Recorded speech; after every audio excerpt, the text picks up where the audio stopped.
you today, but I would like to read those words to you because they were very meaningful to some people in my life, and I'm sure into yours too. So I'm just going to read those to you so that you can listen for those when we sing. How could anyone ever tell you that you were anything less than beautiful?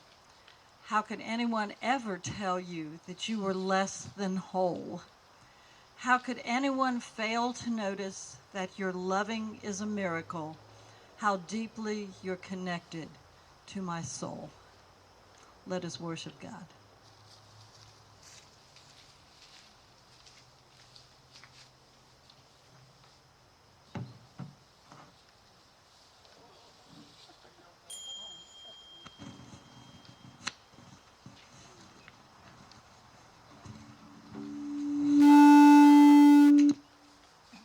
I don't think I'll use this.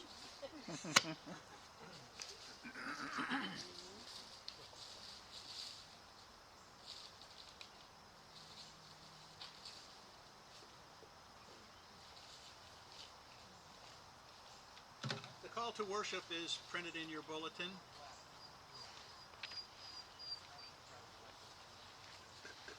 To know the warmth of love. To have the assurance that someone cares. To be confident of our worth. To be born to love in return. To be washed over with grace. To be accepted as we are. To accept others as they are. This is to know a bit of God. Let us worship our God. The opening hymn is Let Us Build a House. And you can stand or sit or dance, whatever you like.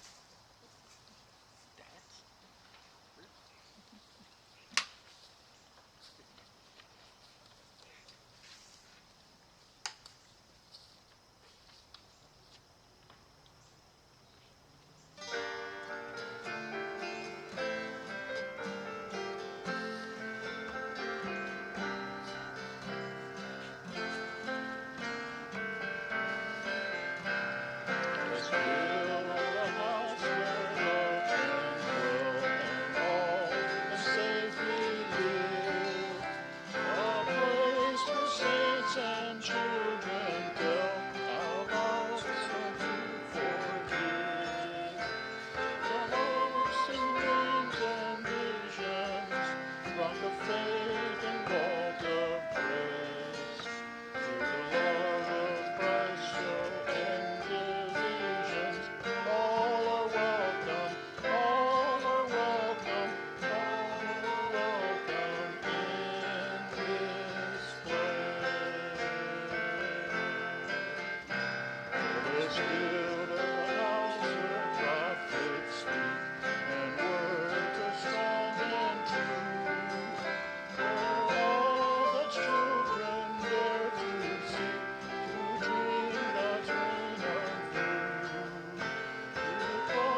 can use this. Okay, I we just- couldn't hear you back there. You couldn't hear me back there. Right. Can you hear me now back there? Be a little Yes. closer. Closer or louder? Yeah.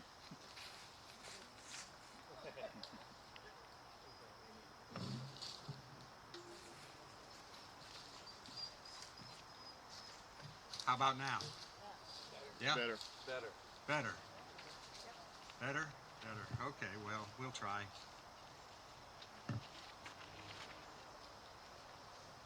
I'm always honored to be invited to speak here, but I have to admit that today's service didn't happen that way. I wasn't invited to speak here, I invited myself. And the reason is I saw in the lectionary reading the story from Luke about the 10 lepers. And I just love that story and I wanted to talk about it. So I invited myself and they said okay. So the scripture reading is from Luke 17, 11 to 19, and you can follow along in your bulletin or throw your keys. On the way to Jerusalem, he was passing along between Samaria and Galilee. And as he entered a village, he was met by 10 lepers who stood at a distance and lifted up their voices and said, "Jesus, Master, have mercy on us." When he saw them, he said to them, "Go and show yourselves to the priests." And as they went, they were cleansed. Then one of them, when he saw that he was healed, turned back, praising God with a loud voice, and he fell on his face at Jesus' feet, giving him thanks. Now he was a Samaritan. Then said Jesus, "Were not 10 cleansed? Where are the 9? Was no one found to return and give praise to God except this foreigner?" And he said to him, "Rise and go your way. Your faith has made you well."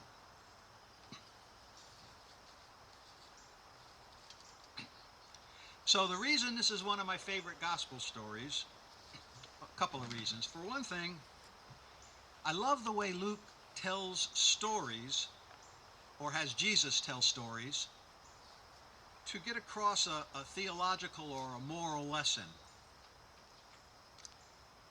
All the gospel writers do that, but Luke weaves the stories into the narrative as though this is just something that happened, and oh no, it's not just something that happened. Luke is making a really important point. He weaves the stories into the narrative in a way that the other gospel writers just didn't quite master. And sometimes the stories in Luke remind me of the way you structure a joke. You know, you set up the hearers, the readers, to think that the story is about one thing. It's headed in one direction, and then at the last minute, you shift direction, you pull the rug out from under them. They are gotcha stories. Luke and Luke's Jesus does this masterfully. For example, the story of the prodigal son.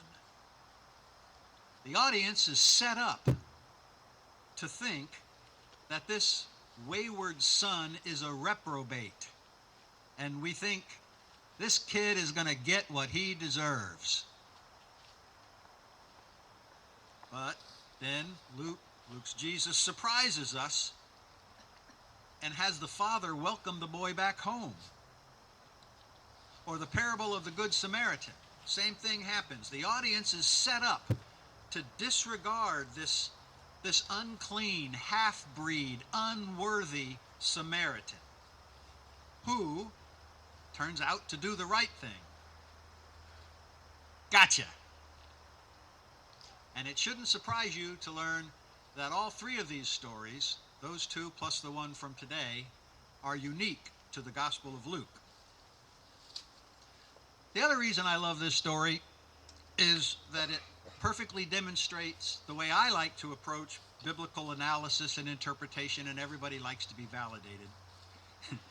My aim is always to unravel the historical and cultural details that gave meaning to that original audience but which we often miss because we take the stories at face value, or we see them from the perspective of our own cultural and historical circumstances.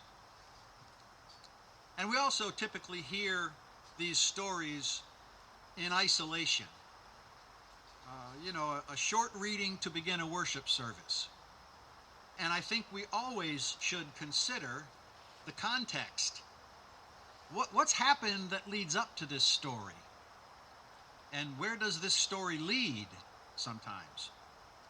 So, I think this story is often misunderstood as a story about gratitude. It is that, but it's a whole lot more.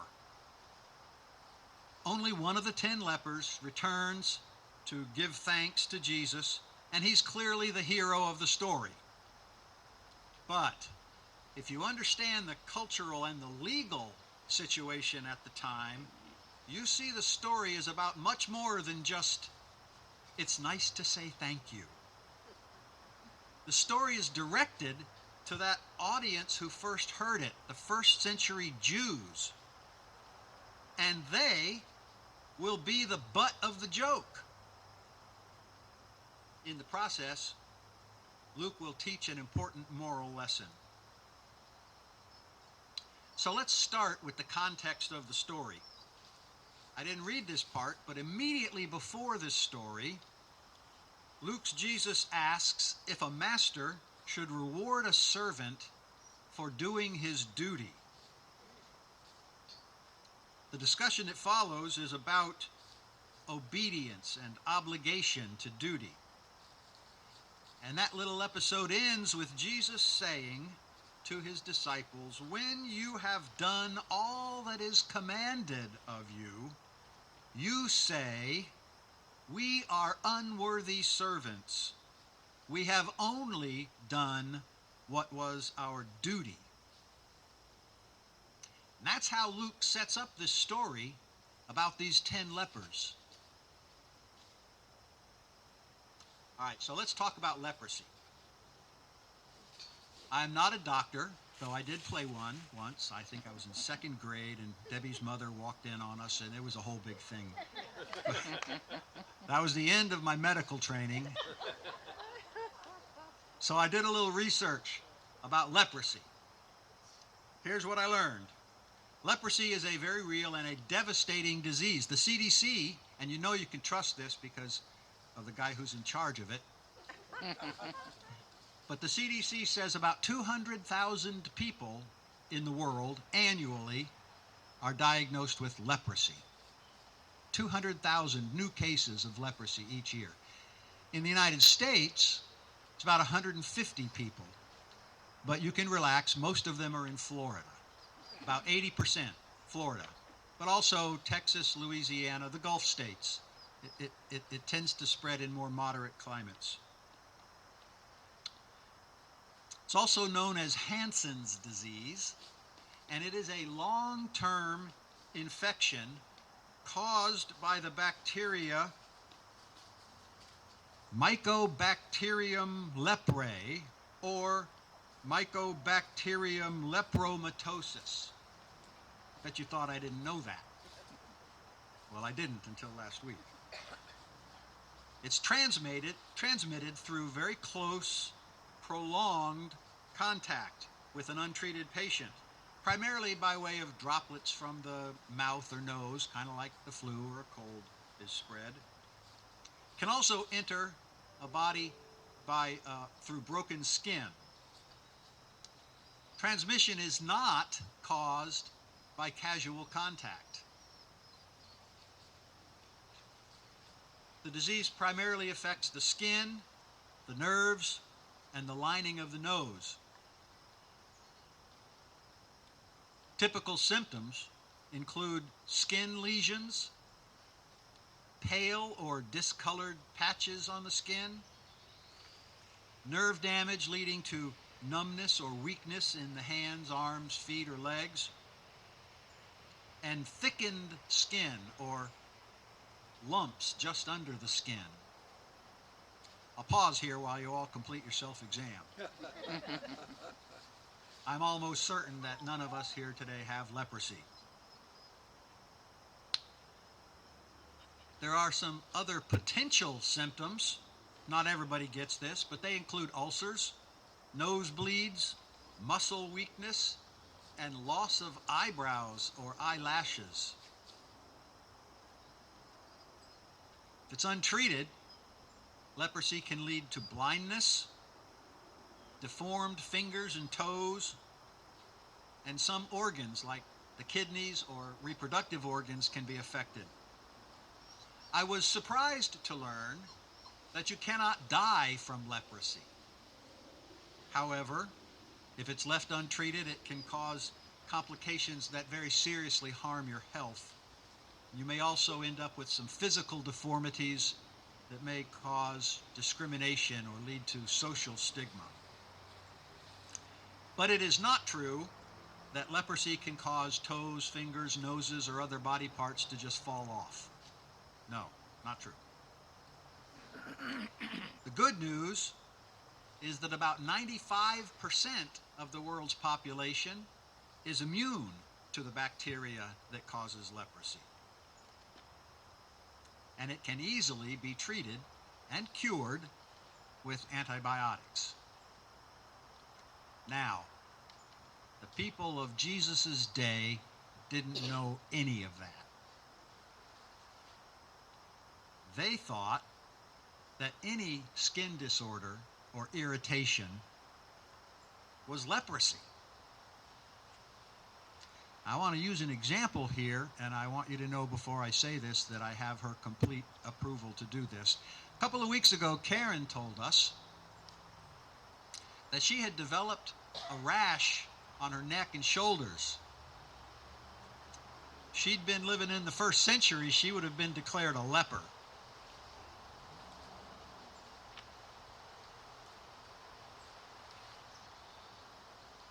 But she changed a hair, was it a hair dye? A hair product, a dye, and the rash went away. She was cured. She was healed. It was a miracle. Actual leprosy doesn't just go away. Many things that they considered leprosy could simply go away by themselves, with no treatment or with any treatment. Part of this story deals with what happens if a leper believes that his leprosy has gone away, if he has been cured, healed. So here's the story, and I want to try to help you hear this story as a 1st century Jew would have heard it. First line says Jesus and his followers were approaching a village between Samaria and Galilee. Well, so what? Well, as 1st century Jews, you would know what that means without it being explicitly stated. The people of that region, north of Jerusalem, Samaria, were not like us proper worshiping Jews from Jerusalem and surrounding area. Luke's audience. They're not like us. Those people do not worship properly. Those people, for generations, have married foreigners. Those people deserve God's disfavor. As they're walking along, about to enter the village, they encounter 10 lepers. And these 10 lepers clearly understood their obligation under the law. Mosaic law forbids a leper from having any contact whatsoever with those of us who are clean. These lepers stood off at a distance They didn't approach the good, clean people walking down the road with Jesus. But as the entourage passed, they cried out, "Jesus, Master, have mercy on us." They had probably heard the name of this guy who's leading this group of followers along the road. But they had no idea who he was. They don't get the news. They hadn't heard stories about this guy's miraculous healing powers. And if you read the story carefully, you realize they didn't ask for a healing. They said, "Jesus, Master, have mercy on us." They were asking for a kind word or maybe a handout. Nothing quite like some miraculous healing. They did call him Master, but that doesn't really mean anything. Master was just a title of respect, acknowledging the social order. And no one was of a lower social status than a leper. Jesus' response seems a bit strange to us. If baseball had been invented at the time, I would say it came out of left field. But as first century Jews, you would not understand that. But it does seem like a strange response. They say, "Jesus, Master, have mercy on us." And Jesus says, "Go show yourselves to the priests." What? As first century Jews, you would know that Jesus was invoking Mosaic law. Jesus didn't really heal them. He didn't do anything. He didn't recite any magic words. He didn't rub mud in their eyes. He didn't touch them. He didn't question them about their faith. He just said, "Go show yourselves to the priests." What does that mean? Well, it means that he declared that they were clean.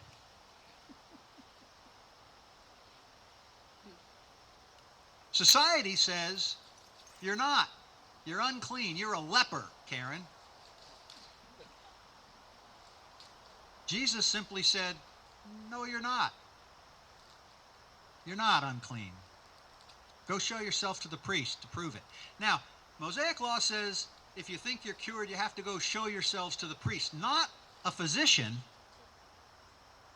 because physical ailments, as first century Jews, you know this, but physical ailments implied some spiritual deficiency.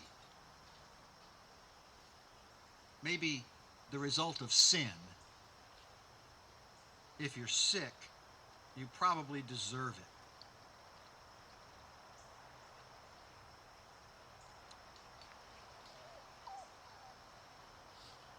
And if you read the story carefully, you realize that those 10 lepers did exactly what Mosaic law required them to do, and exactly what Jesus told them to do.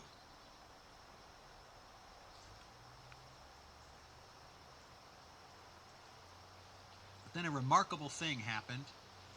One of these guys turned around and ran back, threw himself at Jesus' feet, praising God and giving thanks. And when 21st century Gentile Western Christians hear the story, they think this is a story about gratitude.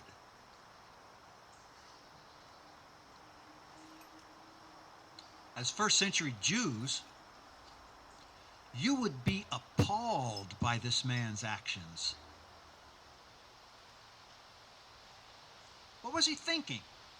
Why would he do that? He's putting Jesus and everybody around there at risk by making physical contact before the priests had declared him clean. He is a fool. He is a danger to society. He is behaving in a completely irresponsible way. Why would he do that? Well, Luke, as the narrator, then tells us, makes it clear. He was a Samaritan. See, that explains it. Samaritans were foreigners. They were unclean even if they didn't have leprosy. They were half-breeds. They were unworthy. They were the others of Jesus' day. And there is a legal and moral boundary that separates us good, clean people from those unclean people. So, the clear moral of the story for all of us first century Jews is that a Samaritan cannot be expected to behave properly and according to the law. Notions of duty and obligation and obedience are simply beyond the capability of a Samaritan. And in our self-righteous, bigoted piety, we are sure that we understand the lesson here. But then Luke pulls the gotcha rug out from under us. He has set us up. The joke is on us. We are caught in our ancient tribal prejudices. Go back to Luke's setup for this story. Jesus asks, should a master reward a servant for doing his duty? And that ends with Jesus saying, when you have done all that is commanded of you, you say, we are unworthy servants. We have only done what was our duty. The 9 lepers did their duty. They did what the law required. They did what Jesus told them to do. This one guy violated the rules by coming back and throwing himself at Jesus' feet. So should the 9 be rewarded? Of course, first century Jews think. But no, Jesus rewards the one who breaks the rules. Is there something expected of us beyond simply following the rules? Is there something beyond the law and our obligation to obey it? Every society has fundamental, foundational values that are promoted and enforced by rules or laws. But what happens when obedience to those rules comes into conflict with those foundational values? The same issue comes up in the Gospels when Jesus heals on a Sabbath, or when the disciples pick grain on a Sabbath, or when they don't do the ritual hand washing before they eat. If you want a contemporary example, I would say that an important principle in our society is respect for the rule of law. And undocumented immigrants have, by definition, violated the law. The problem is that we also have this fundamental foundational value that we're supposed to welcome the stranger. We are a nation of immigrants. Both Bushes and Reagan agreed with that. The pedestal of the Statue of Liberty has the 1883 Emma Lazarus poem, "Give me your tired, your poor, your hungry, those yearning to breathe free." So the question Luke is bringing up in this story is, does technical obedience to the law take precedence over those foundational values? What are we supposed to do when those things are in conflict? In a recent post by Heather Cox Richardson, she discussed the military occupation of Washington, D.C. And this was before Chicago, Portland, and all the other stuff. I went to look for it so I could quote it exactly, but I couldn't find it. So I'm paraphrasing HCR. She makes this point: Washington, D.C. is not a sovereign state. It has what's called limited home rule. It is under the authority and supervision of the United States government. And as the chief executive, the president has the legal authority to send troops to Washington, D.C.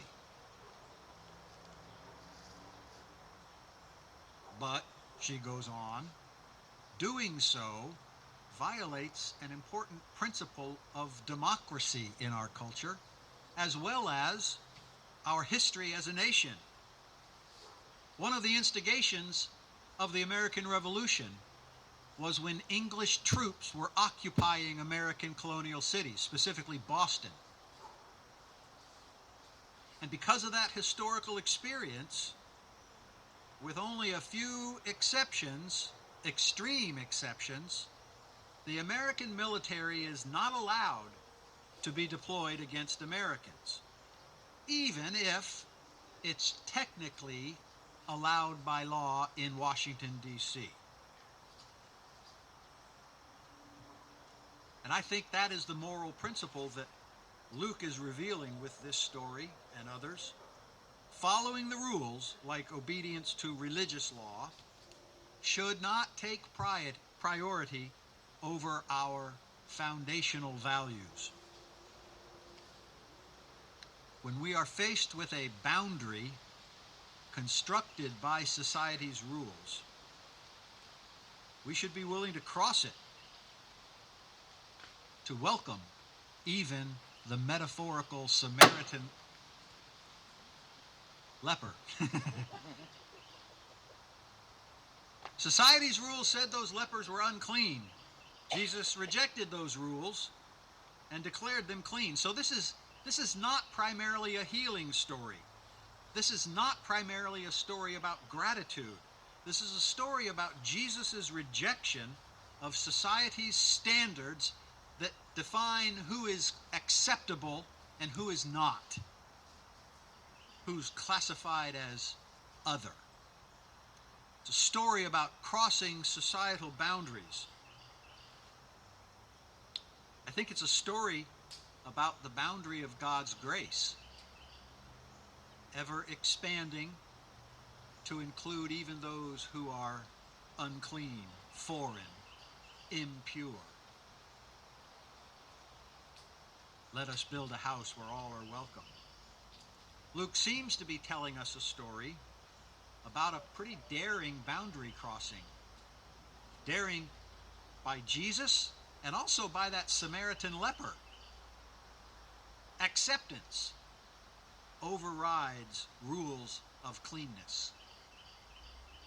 Joy overrides rules of separation.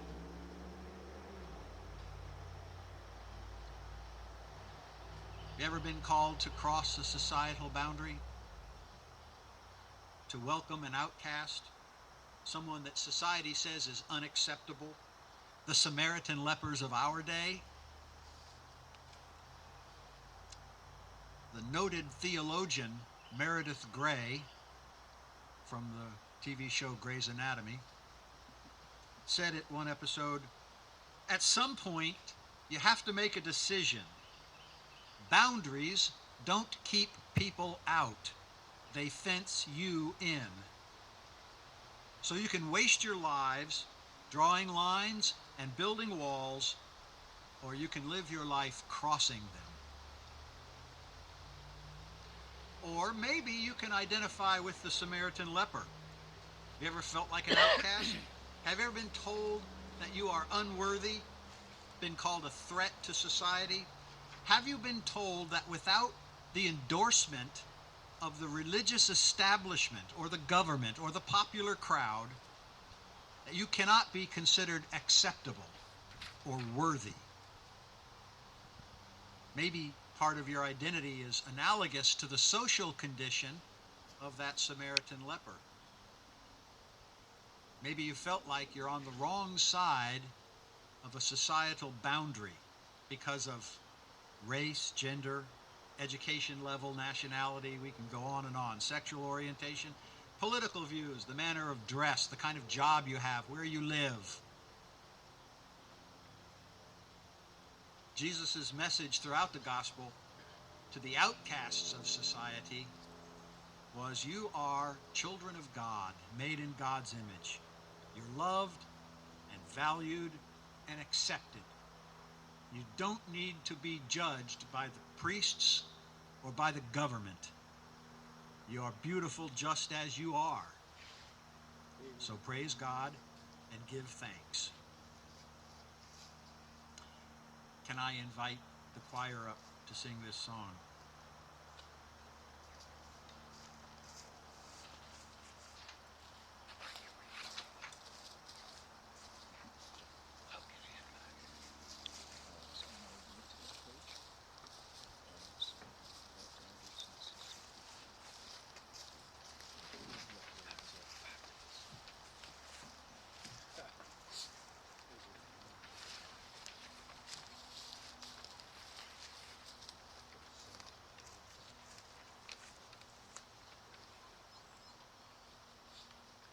Sing too. You can sing with me.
We got to start over here with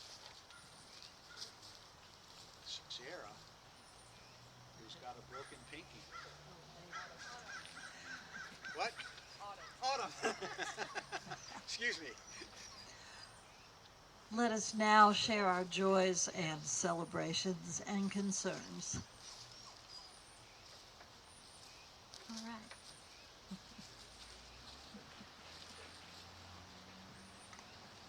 I've had a very interesting week. I was going to work Monday morning after a trip and was in a minor car accident and fractured my pinky, so I had to have surgery on Friday to put pins in it. And that was my first surgery really that I've ever had. So it's been a lot going on. I'm thankful that I'm okay and that my car's okay and it can be fixed. But yeah, it's just been a lot. And this is our visitor. This is Aries. This is Jessica's dog. And we're watching him for the weekend.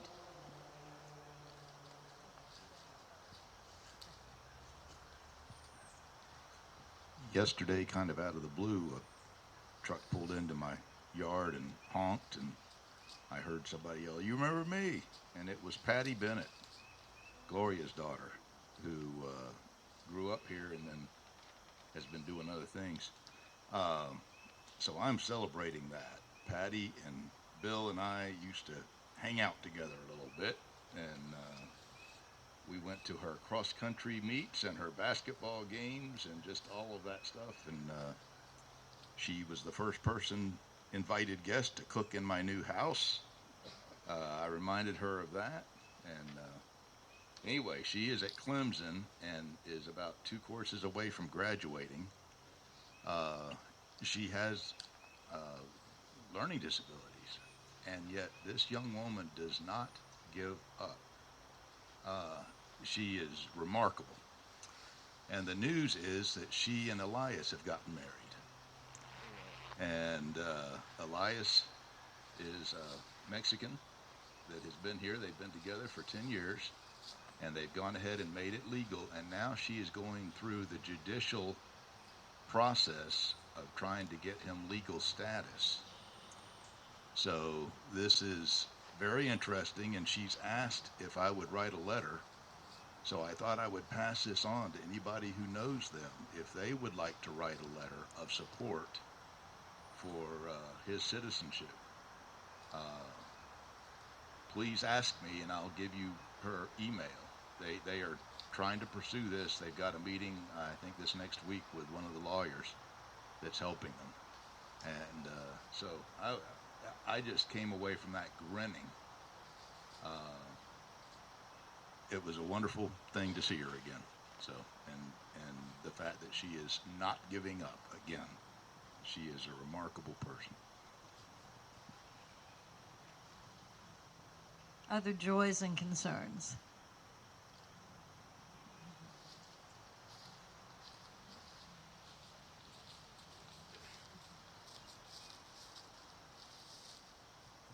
Let us just take a moment and offer silent prayers for what's in your heart today.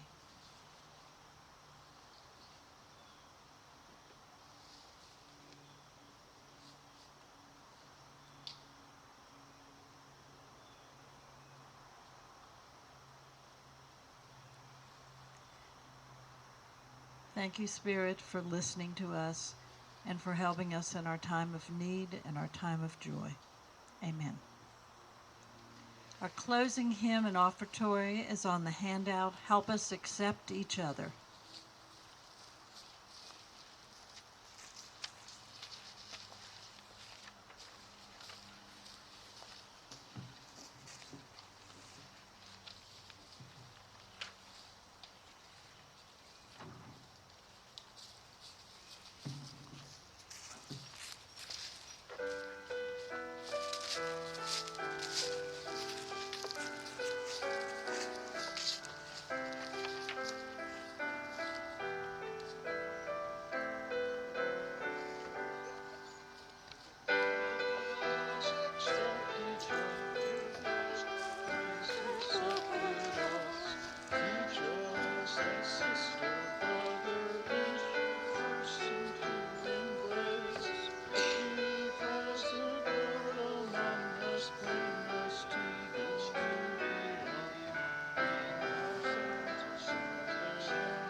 when you encounter someone or some group that society considers other, as unworthy, unacceptable, or unclean, someone walled off from you, remember this story.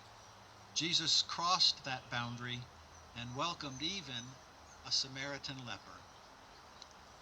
Go in peace, but not now.